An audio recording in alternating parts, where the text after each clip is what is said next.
Salam, hər vaxtınız xeyir olsun, hörmətli tamaşaçılar. Tibb Dünyası verilişində xoş gördük hər birinizi. Qeyd edeyim ki, siz bizim verilişə HP Güvən Kliniyin sponsorluğu ilə baxırsınız. Xoşbəxt və sağlam yaşamaq hamımızın haqqıdır. Buna görə də 24 saat çalışan HP Güvən Klinikası sizin xidmətinizdədir. Klinikamız tibbin bütün sahələri üzrə yüksək səviyyədə keyfiyyətli xidmətlə çalışır. Mərkəzimiz dünya standartlarına uyğun cihaz və reaktivlər istifadə olunmaqla və yüksək ixtisaslı mütəxəssislər cəlb edilməklə əhaliyə tibbi xidmət göstərir. Cərrahiyyə, laboratoriya, 24 saat pediatrik xidmət, check-up proqramları ilə sizin xidmətinizdəyik. Təcrübəli həkimlərimiz həmişə sizə kömək etməyə hazırdılar. Sağlamlığınız güvənli əllərdədir. Atatürk prospekti 3078. Telefon 012 436 1496. Bir çox xəstəliklər var ki, onlar sadəcə tibbi deyil. Həm sosial, iqtisadi, psixoloji və digər problemləri özü ilə bərabər gətirir.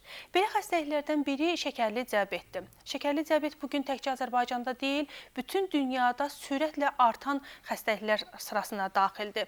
Ümumiyyətlə, ən narahatlıq doğuran tərəflərindən biri də bu xəstəliyin eyni zamanda bir neçə orqanlarımıza təsir göstərməsidir. Bəzən hətta sıradan çıxarmasıdır orqanlarımızı. Onun təsir elədiyi orqanlarımızdan biri də məhz gözdür. Bugün diabetin gözümüzə təsirindən danışacağıq. Təbii ki, bu işdə bizə studiyamızın qonağı yardım edəcək. Həmsöhbətimiz HP Güvən Kliniyin göz həkimi Fəxriyə xanım Yusifovadır. Fəxriyə xanım, xoş gəlmisiniz. Xoş gördük.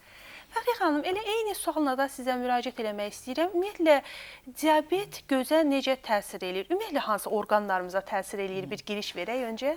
Şəkərli diabet orqanizmin endokrin xəstəliyidir. Bir çox orqanlara təsir eləyir.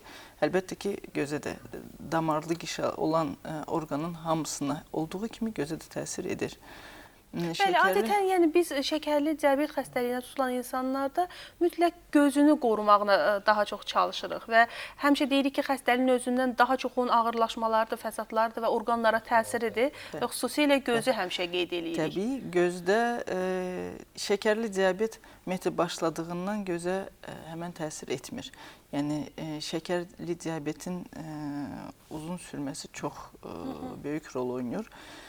Ortalama hesablara görə 5-10 il keçməlidir ki, insan şəkərli xəstəliyi tutulandan sonra gözdə hansı bir əlaməti əmələ gəlsin. Ümumiyyətlə, bunu şəkərli diabetin fəsadı kimi də qiymətləndirə bilərikmi? Gözə təsirini? Şəkərli diabet gözdə diabetik retinopatiya yaradır. Ümumiyyətlə, yəqin ki, bilirsiniz, şəkərli diabet iki cür olur. İnsulinə bağlı, insulinə bağlı olmayan. Yəni, tiplərindən nasıl olaraq ümumiyyətlə şəkərli diabetin birinci olsun, ikinci tip olsun, bunların bütün hallarda gözə mi təsir edir, yoxsa? Hər iki tipdə gözə təsir edir. Mən bir-iki söz statistik məlumat vermək istəyirdim. Ümumiyyətlə, bilinir ki, dünyada, bizim ölkədə daxil şəkərli diabetə tutulan xəstələrin sayı getdikcə sürətlə artır. Bir rəqəm demək istəyirəm, dünyada şəkərli diabetə tutulan xəstələrin sayı artıq 100 milyonu keçib. Bizim ölkəmizdə bir neçə rəqəmlər söyləyəcəm. 2005-ci ilin statistik məlumatlarına göz yetirmişdim. O zaman bizim ölkəmizdə 56 minə yaxın xəstə şəkərli diabet xəstəliyinə tutulmuşdur. 2012-ci ildə bu xəstələrin sayı artıq çatmışdır, 168 mini və keçmişdir. Hətta burada hələ gizli qalan xəstələr də var. Müşahidə, qeydiyyata, nəzarətə götürülən xəstələrdən söhbət gedir. 2014-cü ildə bu rəqəm 200 mini keçib. Görürüz necə sürətlə bu xəstəlik artır və gözlə bağlı 50-yə səbəb birinci yerdə şəkərli xəstəliyi göstərirlər. Şəkərli diabet gözdə dediyim kimi diabetik retinopatiya yaradır. Ümumiyyətlə, çox xəstəliklər yaradır. Məsələn, biz daha çox eşitmişik, el arasında daha çox mirvari suyu deyilir. Katarakta, qlaukoma yaratma. Bu şəkərli diabetin gözə təsiri ən, necə deyirlər, yüngül fəsadıdır. Katarakta bildiyiniz kimi çox ağır xəstəlik deyil. Onun müasir zamanda müalicəsi çox asan yolla aparılır. Təbii ki, cərrahi yol olsa belə sonda əgər başqa şöbələrdə fəsad yoxsa, zədələnmə yoxsa, katarakt cərrahiyyəsindən sonra görməni bərpa eləmək mümkündür. Başqa hansı xəstəliklər yarada bilir ümumiyyətlə? Qlaukoma yarada bilər, diabetik retinopatiya ən ağır fəsaddır. Həm də sıx görünəni də deyə bilərik hətta. Sıx görülən və 10% xəstələrdə körluğa, 50-liyə sonra da körluğa gətirib çıxaran səbəb. Nədir diabetik retinopatiya? Diabetik retinopatiya bu gözün arxa hissəsində torlu qişanın kiçik damarların zədələnməsi bir prosesdir. Qısa məlumat, anatomik məlumat vermək istəyirəm. Gözü biz nisbi olaraq iki hissəyə bölürük. Ön hissə və arxa hissə. Ön hissəyə aid buynuzlu qişə, güzeyli qişə billur. Billurun arxadakı şöbələr arxa hissə deyilir və arxa hissi gözün arxa hissəsini içdən örtən, bir də işığı qəbul edib beyinə ötürən qişəyə torlu qişə deyirlər. Diabetik retinopatiya da sırf bu qişə zədələnir. Diabetik retinopatiyanı da iki formaya bölürlər. Mərhələlərinə bağlı və ağırlaşmasına bağlıdır. Birinci forması qeyri-proliferativ forma.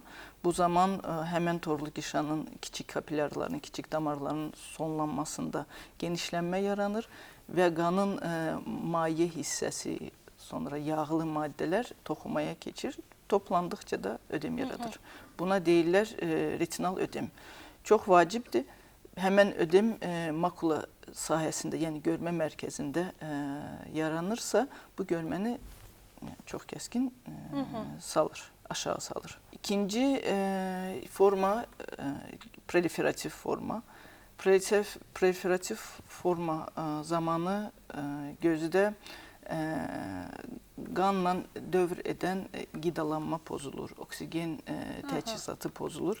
Bunun nəticəsində işemik zonalar yaranır və işemik zonalar nə qədər gen olursa, kompensator olaraq gözdə bu kompensator mexanizmlər başlayır, işə salınır. Əmələ gəlir yeni oluşmuş damarlar. Bu damarlar orqanizmin digər damarlarına nisbətən sağlam olmur. Kövrək olur, incə olur və tez-tez partlamaya meyillidirlər. Bunun nəticəsində demək ki, proliferativ faza dövründə başlayır qan sızmalar. Qan sızmalar da sorulduqca fəsadsız sorulmur. Yəni, çox az xəstədə qan sızma əmələ gəlirsə, ilk 3 ayda tamamilə sorulur. Heç bir müalicə aparılmadan buna spontan müalicə deyilir. Onu müalicə olunmağını, yəni öz-özündən belə deyim, məsələnin həll olunmağını xəstə özü bilirmi? Yoxsa yəni sonrakı müayinələr nəticəsində biz bilirik ki, əvvəl belə bir problem olub və öz-özünə keçib gedib. Təəssüf olaraq ki, xəstələr bilmirlər. Çünki bizdə yəni xəstələrin məlumatlandırılması biraz zəif gedir. Bunda iştirak eləməlidirlər poliklinika həkimləri, endokrinoloqlar, terapevtlər, nevropatoloqlar. Bildiyimiz kimi və mən dediyim kimi bu xəstəlik bütün damarlı orqanlar kimi zədələnir. Göz orqanı zədələnir. Ümumiyyətlə, necə göstərir əlamətləri? Varmı hansısa ki?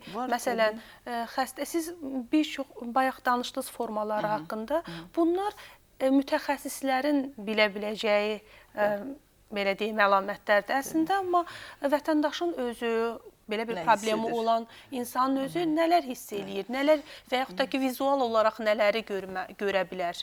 Diabetik retinopatiya ilk başladığından uzun müddət simptomsuz keçir. Heç bir əlamət xəstələr hiss eləmirlər.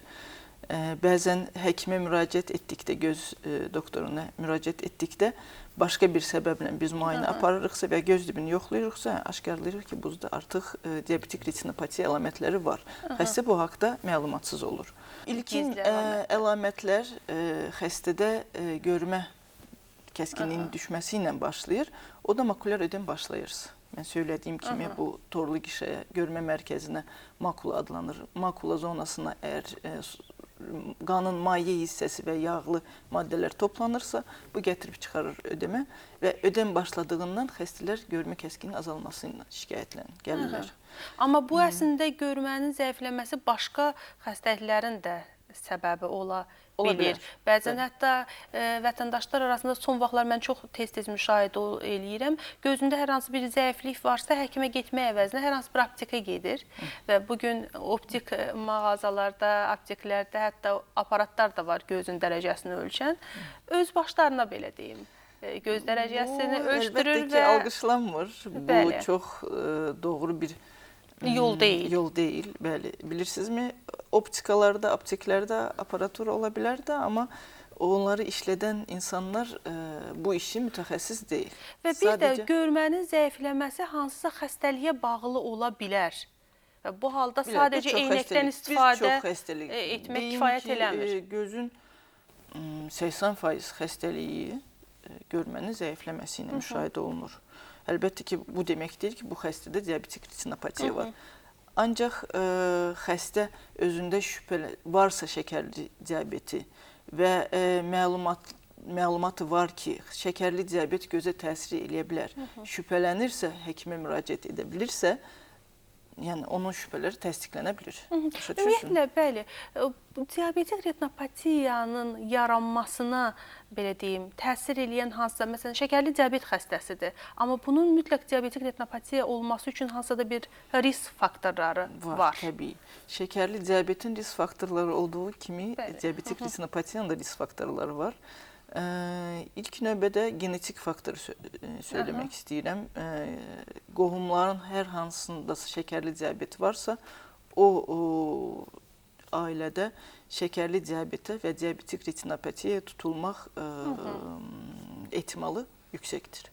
İkinci faktor hiperlipidemiya, yəni qanda piyin, lipidlərin və miqdarının çox olması, artıq çəki, piylənmə. Bunlar hamısı gətirib çıxarır ki, insulinin toxumalara və hüceyrələrə həssaslığı azalır və əlbəttə ki, bunlar diabetik retinopatiyanın yaranmasına yol açırlar, asanlaşdırırlar bunu.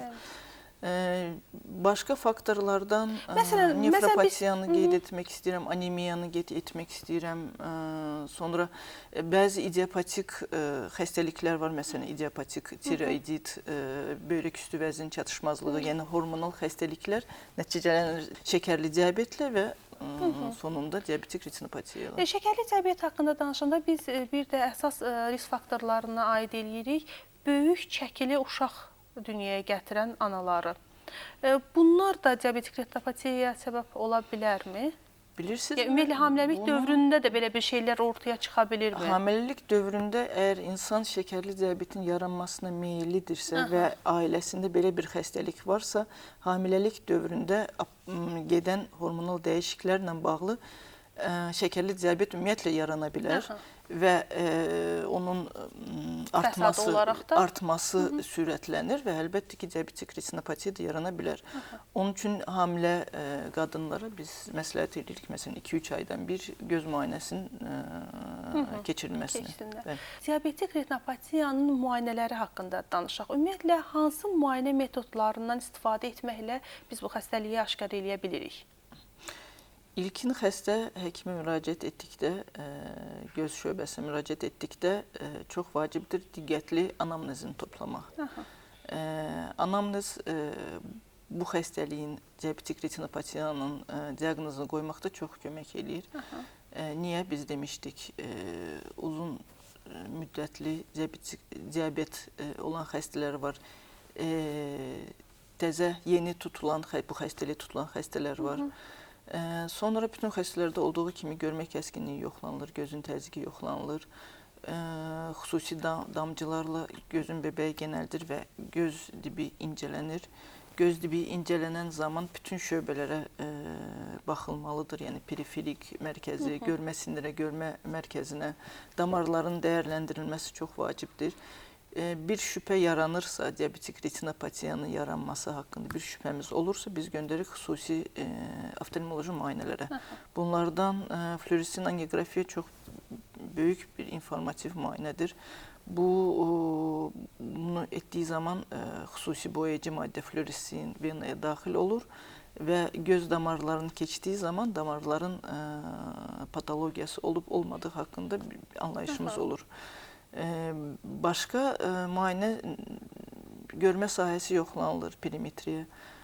Okulyar koherent tomografiya çox məlumat verici bir müayinədir və bir neçə başqa prosedurlar. Bəli, yəni o individual seçilir. Məsələn, xəstəliyin yəni bütün xəstələr üçün bütün müayinələr təbii ki, keçirilmir. Mən sadaladığım müayinələr bütün xəstələrə aparılır.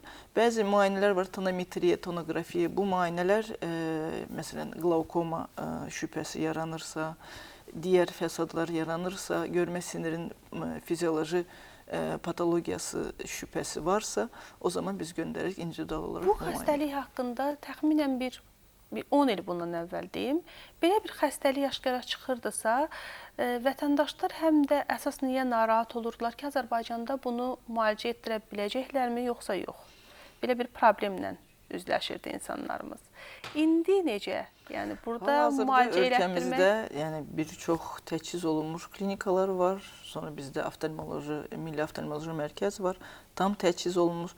Bütün müayinələr aparıla bilir və xaricdə mövcud olan hər müalicə üsulu aparıla bilir xəstələrdə.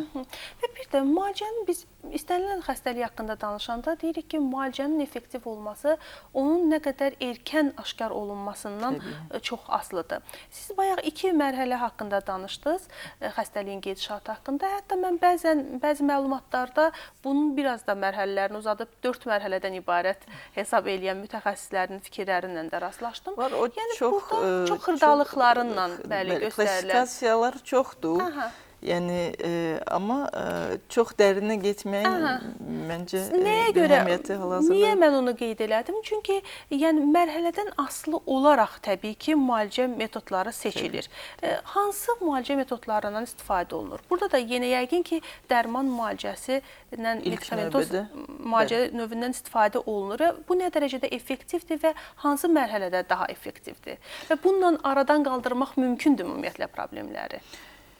Bilirsinizmi, yenə də müalicəyə gəldikdə yenə individual yanaşırıq və çox böyük rol oynayır bu şəkərli diabetin düzgün tənzimlənməsi və düzgün müalicəsi. Bəzi xəstələr ümumiyyətlə müalicədən imtina edirlər və istəyirlər bir neçə gündə möcüzə yaratsınlar. Əlbəttə ki, erkən dövrlərdə gələn xəstələrdə medikamentoz müalicə ilə effekt əldə edə bilirik və hər zaman başlayırıq medikamentoz müalicədən. Şəkərin tənzimləməsi... Yəni, hansı mərhələdə gəlməsindən asılı olmayaraq? Medikamentoz müalicə başlanılır. O ilə bərabər, əgər fəsadlar yaranıbsa, bu retinopatiyanın fəsadları varsa, əlavə lazer müalicəsi və cərrahi müalicəsi təyin olunur. Lazer müalicəsi dedikdə nələr nəzərdə tutulur? Yəni, necə bir müalicədir bu? Lazer müalicəsi həm birinci formada, həm ikinci formada retinopatiyanın işlədilir. Ümumiyyətlə, lazerin gözə nə təsiri, bu təsir haqqında demək istəyirəm. Söyləmişdim, işemik zonalar var ki, gözün qidalanmasını, pozulması nəticəsində yaranır. Lazer fotokoagulyasiya nəticəsində bu həmən işemik zonalarda əlavə şuntlar açılır. Sonra bu torlu qişa ilə damarlı qişanın birbaşa təmas yaranır ki, qidalanması yaxşılaşdırılsın. Yeni damarların termal koagulyasiyası aparılır. Bir də bu damarların, kiçik kapilyarların sonlanmasında genişlənmə nöqtələr, mikronevrizmalar deyilir. Onlar lazerlər yandırılır ki, qanın maye hissəsi toxumaya keçməsin. Yəni, ödemin qarşısı alınsın. Ümumiyyətlə, əgər dərman müalicəsinə cavab vermirsə xəstə, o vaxtmı lazer müalicəsi təyin olunur? Gözə dərman dedikdə, əlbəttə ki, göz damcıları göz dibinə çox çətin çatır və çatdıqda onun konsentrasiyası çox az olur, yəni effekt göstərmir. Biz dərman müalicəsi dedikdə buna çox böyük əhəmiyyət vermirik. Əsas əhəmiyyət göz içi iynələrə verilir. Bilirsiniz, bu iynələr yəni yeni oluşan damarlarına və ödəməyə yönlənir. Adlarını saymaq istəyirəm. Tam Avastin mövcuddur, çoxdur. Avastin, Bevacizumab, sonra Eylea, onlar işlənilir, bizim ölkədə də işlənilir. Biz göz içi iynəni inyeksiyasını aparmaqla birbaşa təsir edirik torlu qişaya. Onlar torlu qişada yaranan damarların bağlanması, sklerozlaşmasına və ödəmin sorulmasına yol açır. Bəzi xəstələrdə bu çox effektiv olur. Əlbəttə ki, göz içi iynənin, inyeksiyaların təyin edilməsi də individualdır. Yəni, bəzi xəstələrə 2-3 iynə bəs eləyir. İynələr ayda bir dəfə aparılır. Bəzi xəstələrdə bir kurs, yəni bir cikl bəs eləmir, onlara təyin edirik. İkincisini, üçüncüsünü eyni zamanda da göz içi inyeksiyalarla bərabər lazer müalicəsi təyin olunur. Bərabər, yanaşı olaraq. Bəli. Ümumiyyətlə, lazer müalicəsi bir dəfəlikmi təyin olunan müalicədir, yoxsa uzun bir dövr davam eləməlidir, mərhələlərlə mi davam eləməlidir, necə olur? Və bir də vətəndaşların əsas lazer deyəndə ən çox fikirləşirlər ki, bu yəqin ki, cərrahi müdaxilədir. Onu söyləmək istəyirəm ki, lazer müalicəsi cərrahi müdaxiləsi deyil. O aparılır ambulator şəraitdə, poliklinikada. İndividual seçilir. Retinopatiyanın forması vacib rol oynayır. Bəzi xəstələrdə bir seans bəs eləyir. Bəzi xəstələrdə 2-3 seans təyin olunur. Ağır formalarda, məsələn, proliferativ formanın, proliferativ retinopatiyanın son dövrlərində hətta 3 seans bəs eləmir, məcbur oluruq. 4-5 seans. Nə üçün? Torlu qişa, yəni balaca bir sahə deyil. Gözün bütün daxili divarını tutur. Bütün şöbələr yandırılmalıdır. Ümumiyyətlə, bu müalicə metodları bir dəfəlik xəstəlikdən qurtarmaq imkanları verirmi? Yoxsa sadəcə, belə deyim, davamlı olaraq bu müalicələr aparılmalıdır? Ümumiyyətlə, şəkərli diabet və diabetik retinopatiya xroniki bir xəstəlikdir. Ona görə biz xəstələrə məsləhət edirik ildə 2-3 dəfə müayinədən keçib müalicə alsınlar. Eyni zamanda endokrinoloqun nəzarətindən qaçınmasınlar. Eyni zamanda düzgün metabolik kontrolu aparsınlar. Bütün mən bu söylədiklərim, bizim müalicəmiz hamısı birlikdə bir çox xəstəyə kömək edir. Yəni, bu xəstəliyin heç olmasa artmasını, irəliləməsini qarşısını alır. Ümumiyyətlə, diabetin özünün qarşısını almaq üçün lazım olan, belə deyim, qaydalara əməl etdiyimiz zaman biz həm də diabetik retinopatiyanın qarşısını almış oluruq. Mən bu yerdə qısa bir fasiləmiz var. İstəyərdim o fasiləyə ayrılaq, sonra söhbətimizi yenidən davam etdirərik. Mən bir daha qeyd edeyim ki, siz bizim verilişə HP Güvən Kliniğinin sponsorluğu ilə baxırsınız. Xoşbəxt və sağlam yaşamaq hamımızın haqqıdır. Buna görə də 24 saat çalışan HP Güvən Klinikası sizin xidmətinizdədir. Klinikamız tibbin bütün sahələri üzrə yüksək səviyyədə keyfiyyətli xidmətlə çalışır. Mərkəzimiz dünya standartlarına uyğun cihaz və reaktivlər istifadə olunmaqla və yüksək ixtisaslı mütəxəssislər cəlb edilməklə əhaliyə tibbi xidmət göstərir. Cərrahiyyə, laboratoriya, 24 saat pediatrik xidmət, check-up proqramları ilə sizin xidmətinizdəyik. Təcrübəli həkimlərimiz həmişə sizə kömək etməyə hazırdılar. Sağlamlığınız güvənli əllərdədir. Atatürk prospekti 3078. Telefon 012 436 1496. HP Güvən Kliniğinin sponsorluğu ilə Tibb Dünyası verilişi davam edir.